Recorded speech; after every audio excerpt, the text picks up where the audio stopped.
Vi har om urbanisering og dens konsekvenser.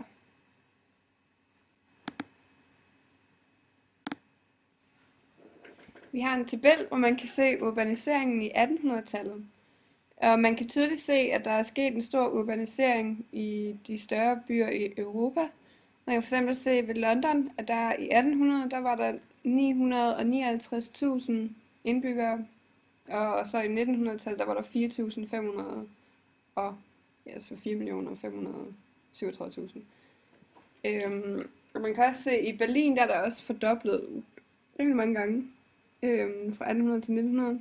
At der var i 1800 172.000, og så i 1900 var der 1.889.000. Og selv i København, der kunne man også se en forskel. Der er der så mål fra 1800-tallet. 1800 var der 102.000, og så i 1901, der var der 477.000.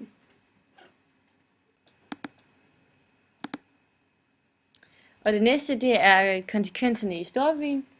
Der var rigtig dårlige hygiejniske forhold i storbyerne, og vandforsyningen den var problematisk.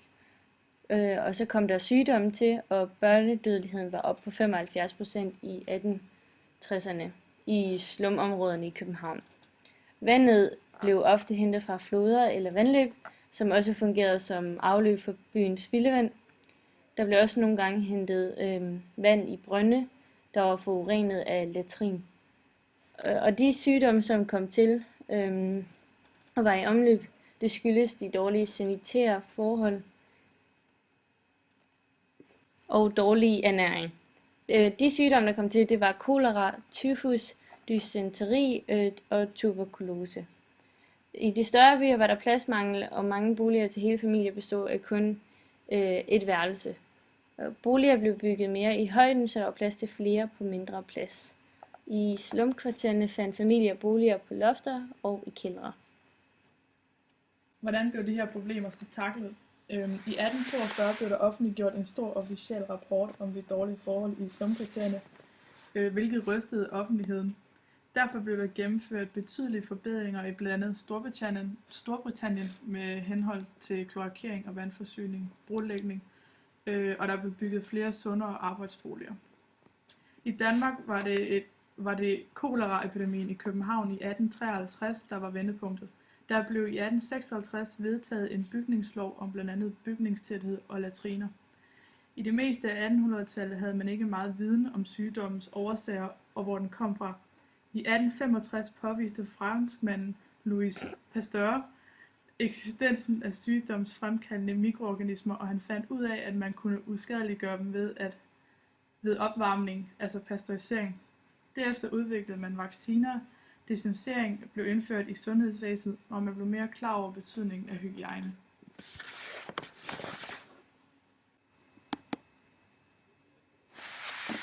Der skete en række ændringer i arbejdsvilkårene i forbindelse med industrialiseringen, og i 1800-tallets begyndelse blev der i England rejst en diskussion om arbejdstidens længde og om arbejdsforholdene, ikke mindst for kvinder og børn. En normal arbejdsdag var typisk på 12-14 timer, og i 1914 blev det reduceret til 9,4 timer. Det var normalt at arbejde 7 dage om ugen, og det var først omkring 1900-tallet, at man begyndte at få fri om søndagen. Og de eneste fridage, de havde, det var kirkelige fridage.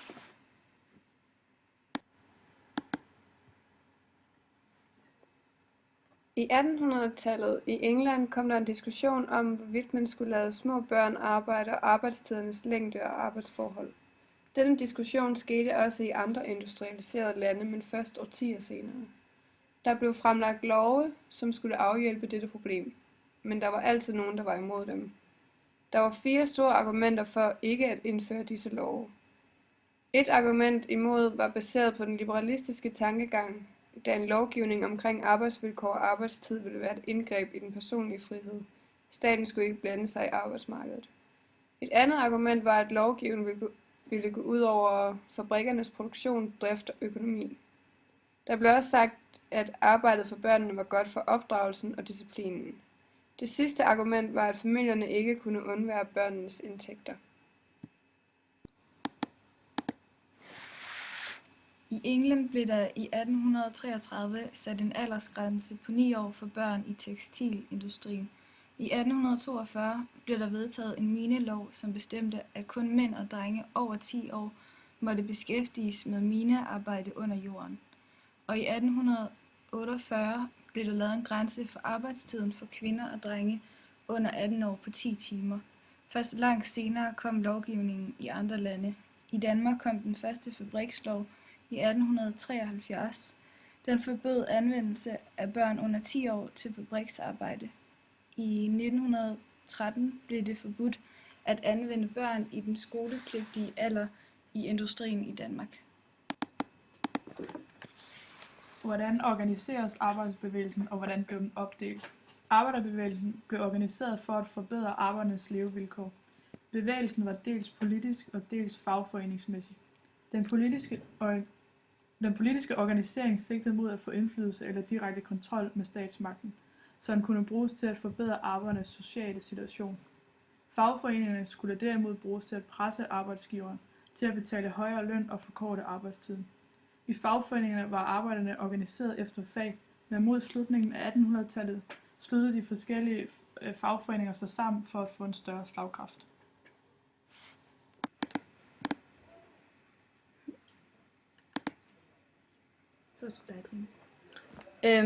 Hvorfor var der modstand fra borgerskabets side mod arbejdernes organisering? Ja. At arbejderne kollektivt ville forhandle om løn og arbejdsvilkår stred imod den liberalistiske ideologi, som mente, at lønnen skulle bestemmes af udbud og efterspørgsel. De var en trussel mod den bestående samfundsorden, og borgerskabet var derfor bange for, at de mange fattige arbejdere, som samlede sig på store fabrikker og i industribyernes slumkvarterer, at de ville gå amok noget som helst, fordi de ikke havde noget at tabe. Hvornår blev arbejdernes ret til organisering anerkendt i Europa og USA? Omkring midten af 1800-tallet blev fagforeningerne udbredte og mere accepteret, og arbejdsgiverne oprettede også organisationer, der kunne forhandle med fagforeninger. I Tyskland blev arbejdernes ret til at indgå i fagforeninger og kollektive overenskomster fastslået i lovgivning i år 1900. Der blev oprettet domstole, der skulle tage stilling til konflikter på arbejdsmarkedet. I Danmark resulterede en langvarig arbejdskamp i 1899 i det såkaldte septemberforlig mellem fagforeningernes hovedorganisation, De Samvirkende Fagforbund, der var stiftet året før, og Dansk Arbejdsgiverforening. I denne aftale blev der fastsat regler for forhandlingerne mellem arbejdsgiver og fagforeninger om løn og arbejdstid, og for hvordan fagforeningerne måtte iværksætte strejker.